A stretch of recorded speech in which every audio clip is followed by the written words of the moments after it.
spiraling Spanish debt costs is turning into a big worry for market players across Europe.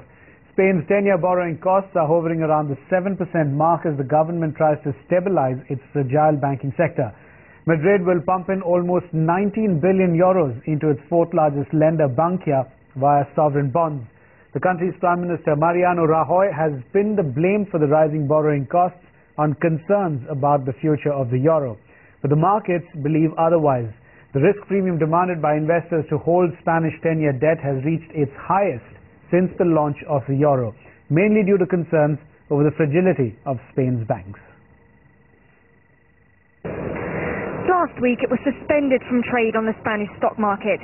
This week it became clear why. As trading resumed on Monday, shares in Bankia plummeted nearly 30%.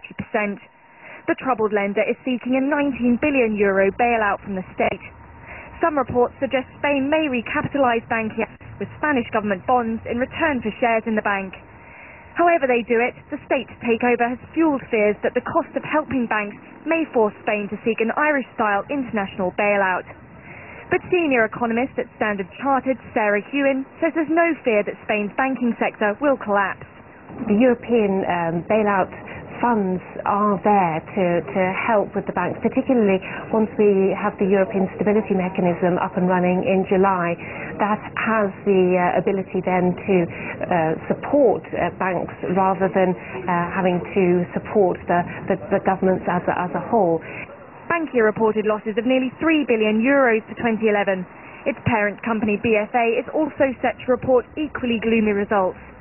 And any rescue will affect Spanish debt at a time when the country is implementing tough austerity measures.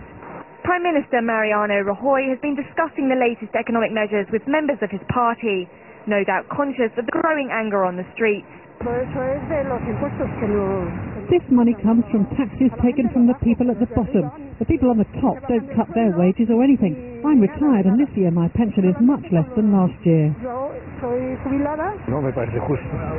I don't think it's right to have to pay for debts of a private entity whose directors and managers generated the debt. Spain's borrowing costs have shot up in recent weeks as investors fret about a possible Greek exit from the Eurozone. That makes it even more difficult for Spain to raise the cash it needs to rescue Bankia. Kira Sutton, Reuters.